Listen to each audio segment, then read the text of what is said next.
Hello, good morning. This is Father David Nix, and coming to you live from Israel. This is Nazareth. We have 60 pilgrims with us on this group, and what is behind me right there is the Church of the Annunciation. Thankfully, I'm not in charge of the decisions of who's coming back and when. Of course, we're all coming back, please God, but the decision's not mine. We'll listen to our group leaders and the U.S. Embassy. And today, I just wanted to give you a couple meditations on the Incarnation. What we have in the background again is the Church of the Annunciation. This is where God became man. This is where God became a zygote. And as you can hear, it's quite peaceful here. It's before dawn, 5 a.m. I guess it's almost 6 a.m. here in Nazareth. Sun should be coming up pretty soon. Well, I was praying my old divine office, Lauds and Prime, and a few things just struck me that I'd like to share as apparently war is breaking out here in Israel. They're calling it more than a skirmish. Even the locals are calling it more than a skirmish. I know sometimes things are sensationalized in Western media, but even the locals are saying this one is pretty different from the past ones. And so as you know, Church of the Annunciation in the back, that's where God became man. It's where God became an embryo. And this is where it all started. So it's very beautiful. We begin our pilgrimage right here. And so one of the things I just put on Twitter, a few of you may have seen this, is just the sense, even as there's violence over here, this sense that Mary praying right here in Nazareth 2,000 years ago when she said yes to the angel Gabriel, this overwhelming sense to me, first of the Incarnation, and secondly, really how tightly wound contemplation is to mission.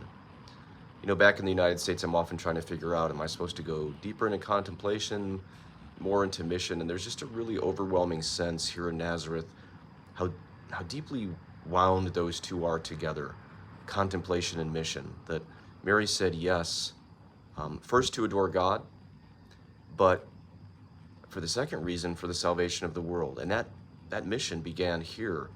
So we can't separate contemplation and mission. That's just one of the first things that hit me.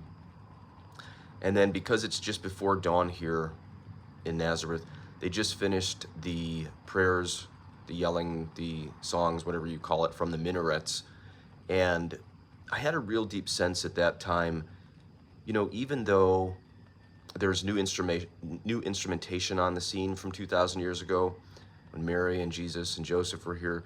Even though there are new ideologies, atheism, Islam, communism, all these different new things that were not on the set for Mary and Joseph and Jesus 2,000 years ago.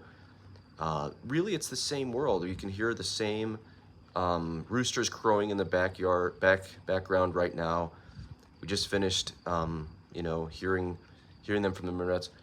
And I had this sense, of course, we all know intellectually God knows in his eternity. We can't even say knew 2,000 years ago when the Incarnation happened. Of course, God in his eternity knows all of the evil that would happen in the world. But you have this sense with this huge church behind me, really how solid our faith is, no matter what happens, that God knows. And so as I was listening to the droning from the minarets and looking at that church, I think normally when I'm looking at like Catholic Twitter back in the United States or whatever, there's this deep sense of a temptation to despair. There's no despair.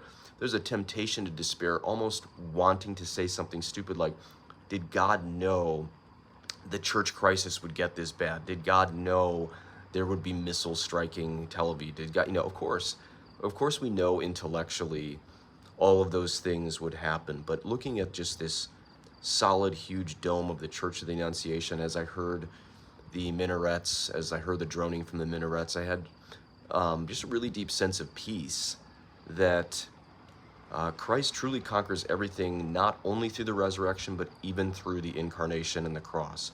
All of history is conquered by weakness, not strength. All of history is conquered by the cross. All of every small circumstance, good and bad, is I don't know if recapitulated is the right word, but everything finds meaning in the passion, death, and resurrection of Jesus when you look at the smallest things that happen and all of world history. So of course we knew God would be, God knows everything in his eternity. But again, the two things I really see here is contemplation is so wound up with mission, and God entered a very messy world. In fact, when we landed yesterday, we could one of the boys who's going to be serving my traditional Latin Mass, there you can hear the roosters crowing, he could see the smoke from the initial hits in Gaza. And so I think my final message, hopefully not final message, but my last message today is just that God entered a very messy world in the incarnation. He knew there'd be the church crisis. He knew everything that's happening in your life. And our faith is as solid as that Church of the Annunciation in the back behind me. And again, we all know that intellectually, but one of the great things about pilgrimage is you have this just really deep sense that God is in absolute control. Whether we're talking his positive will or his permissive will, it's all under this umbrella of God's sovereignty. So please pray for everyone in Israel, all the Jews, all the Muslims, all the Christians. Please pray for our group. I personally don't really want to go back to Tel Aviv. I think that's our only airport in and out of here right now. And so I know people are texting me, you should come back. But one, I don't get to make the decisions. Two, I don't really want to come back because I don't want to get on an airplane in a city that's getting bombed. And three, I could actually help here sacramentally and maybe EMS-wise. So maybe my group will go back and I'll stay. But most likely I don't get to make these decisions. It's probably going to get punted to the U.S. Embassy. So God bless you all. Take care.